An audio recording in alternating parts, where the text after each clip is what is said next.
Timing का ज़रा आप ध्यान रखना, ज़्यादा पहले या बाद में मत जाना। मतलब ये जो यूएसए वीज़ा का जो प्रोसीजर होता है 2 पार्ट्स में बटा होता है। पहला होता है अपॉइंटमेंट मिलने में मेरे को बहुत टाइम लगा भाई, रहता है वो 10 साल का वीज़ा लग जाता है और आप 6 महीने लगातार वहाँ पे स्टे कर सकते हो। इसके जो वीज़ा चार्जेस होते हैं वो रहता है, आपको कुछ बातों का यहाँ पे ध्यान रखना है। जो आप यूएस वीज़ा के लिए मुंबई आ रहे हैं, पासपोर्ट मैंने कलेक्ट कर लिया है, तो इसको ज़रा खोल के देखते हैं। इस टॉपिक पे मेरे को आपसे और भी बहुत सारी बातें करनी है, बहुत सारा कुछ है बताने को। सो हेलो दोस्तों, what's up, this is RJ, welcome back to my blog.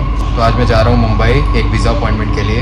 US के वीज़ा का अपॉइंटमेंट है मेरा, तो वहाँ पे बायोमेट्रिक है। अभी मैं जा रहा हूँ टर्मिनल T3 की ओर। T3 से मेरी फ़्लाइट है शाम को 6 बजे। तो एंट्री मैंने कर ली एयरपोर्ट पे, ये रहा, और मैं जा रहा हूँ डोमेस्टिक डिपार्चर की ओर।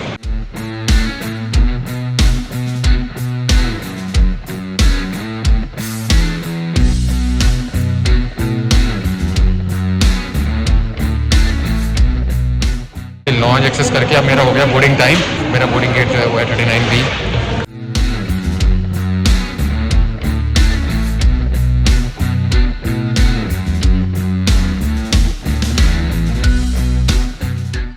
और राइट, सो मैं पहुंच गया मुंबई एयरपोर्ट और अब मैं जा रहा हूँ अपने होटल। मैं जा रहा हूँ अपॉइंटमेंट के लिए। अपॉइंटमेंट का जो मेरा टाइम है वो है 12 बजे से, और क्योंकि आज संडे है, संडे को मेरी अपॉइंटमेंट है, तो संडे को 12 बजे से ही खुलता है। आप ये बात का ध्यान रखना। बाकी दिन जो है वो सुबह 8 बजे से भी खुल जाता है, सुबह 8 बजे से खुल जाता है, 8 से 4 तक काम होता है, लेकिन संडे वाले दिन 12 से 5 काम होता है। तो इस टाइमिंग का ज़रा आप ध्यान रखना, ज़्यादा पहले या बाद में मत जाना। मतलब टाइम पे जाना, टाइम से 15 मिनट पहले स्लॉट खुल जाता है। ये जो यूएसए वीज़ा का जो प्रोसीजर होता है 2 पार्ट्स में बटा होता है। पहला होता है आपका बायोमेट्रिक, दूसरा होता है इंटरव्यू राउंड। तो जो मेरा पहला राउंड है वो यहाँ पे हो चुका है, अभी मुंबई में था, और दूसरा राउंड जो है पहले मेरा हैदराबाद सेंटर पड़ा था।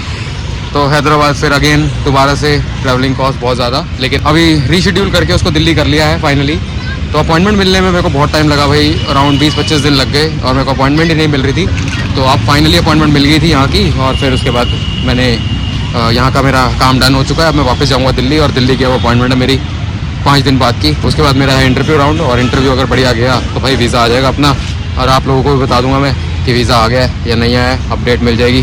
तो चैनल को सब्सक्राइब कर लेना अगर सब्सक्राइब नहीं किया है तो, ताकि अगली वीडियो आए तो आपको फटाक से मिल जाए। मैं रुका हूँ BKC कॉम्प्लेक्स। BKC बोले तो बांद्रा कुर्ला कॉम्प्लेक्स पे मैं रुका हूँ, जो कि बिल्कुल ही नियर बाय है OFC ऑफिस से। वॉकिंग डिस्टेंस पे मैंने होटल ले लिया था। कल शाम को मैं पहुँचा था, जैसा कि आपने देखा, और आज है नया दिन, आज है अगला दिन। OFC अपॉइंटमेंट मेरी हो गई है। बायोमेट्रिक ही था, उसमें कुछ नहीं था। बायोमेट्रिक लगाने के लिए दिल्ली से इतनी दूर से इतना खर्चा करके मैं मुंबई तक पहुँचा, और अभी जाने की टिकट जो हो रही है 15,500 कम से कम। वो भी 2 घंटे वाली डायरेक्ट फ़्लाइट नहीं है, वो भी 6-7 घंटे वाली फ़्लाइट है, जिसमें एक ले ओवर है। और तो वही बहुत खर्चा हो चुका है जस्ट फॉर बायोमेट्रिक। जो मेरा इंटरव्यू राउंड है पहले था वो हैदराबाद में, उसको रीशेड्यूल करके अब दिल्ली कर दिया है। वो एक अच्छी चीज़ है कि मेरे को हैदराबाद नहीं जाना पड़ रहा है। यूएसए में पर्टिकुलरली मैं कहाँ जा रहा हूँ वो आने वाली वीडियो में आपको देखने को मिलेगा। जो मेरी वीज़ा कैटेगरी है वो है वीज़ा B1, B2 वीज़ा होता है। तो बिजनेस ट्रिप या कॉन्फ्रेंस के लिए अगर आप जाते हो या घूमने फिरने जाते हो तब ये वीज़ा लगता है, और इसका जो ड्यूरेशन रहता है वो 10 साल का वीज़ा लग जाता है, और आप 6 महीने लगातार वहाँ पे स्टे कर सकते हो। इसके जो वीज़ा चार्जेस होते हैं वो रहता है $185, जो करंटली प्राइस चल रहा है डॉलर का, उसके हिसाब से मेरे जो लगे हैं वो लगे 16,095 रुपये, यानी 16,095 रुपीज़। ये मेरे अभी चार्ज लगे थे वीज़ा के, और जो यहाँ का खर्चा हुआ, आना जाना, ट्रैवलिंग कॉस्ट, वो सब अलग है। इतना तो भाई लगता ही है खर्चा। यूएस का वीज़ा लगवाना है भाई, खर्चा तो करना पड़ेगा। इस टॉपिक पे मेरे को आपसे और भी बहुत सारी बातें करनी है, बहुत सारा कुछ है बताने को। तो धूप बहुत ज़्यादा हो रही है, देखो एकदम सूरज मेरे ऊपर ही है। ऑलरेडी मैं 2 बार मुंबई घूम चुका हूँ, तो इसलिए मेरा घूमने का तो बिल्कुल मन नहीं है, कहीं पर भी नहीं जा रहा हूँ मैं घूमने। लंच पे करने आया था, लंच मैंने कर लिया। अभी होटल में जाके बैठूँगा और फिर निकलेंगे वापस दिल्ली की ओर। और कोई डिटेल जो मुझसे मिस हो गई हो और आप लोग जानना चाहते हो तो कमेंट सेक्शन में कमेंट कर देना, मैं रिप्लाई कर दूंगा।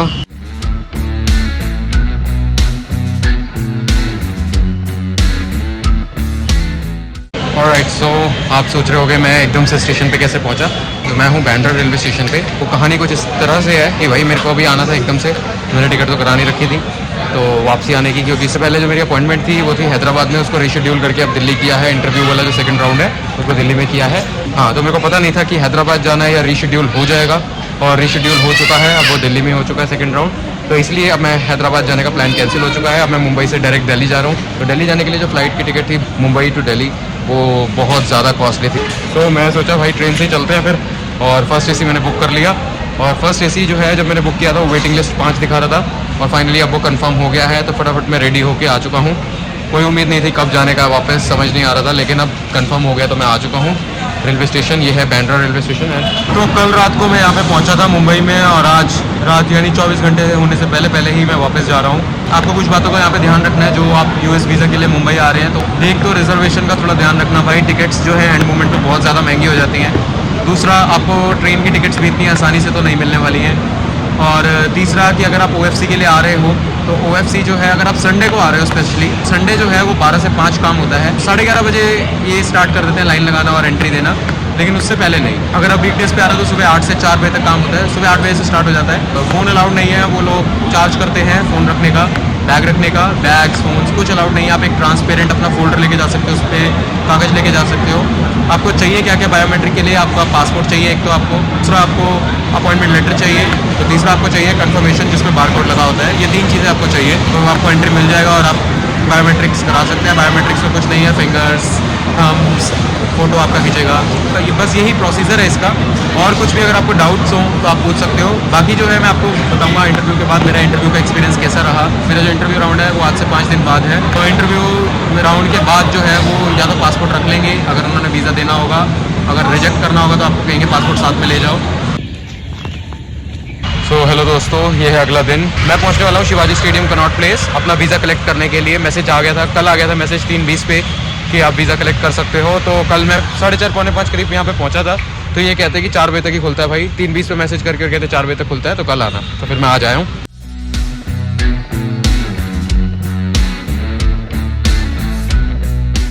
पासपोर्ट मैंने कलेक्ट कर लिया है, तो इसको ज़रा खोल के देखते हैं। तो भाई कहाँ लगा है? ये तो फ्रांस वाला था, ये जापान वाला है, ये बेल्जियम वाला है, यूएस वाला कहाँ है?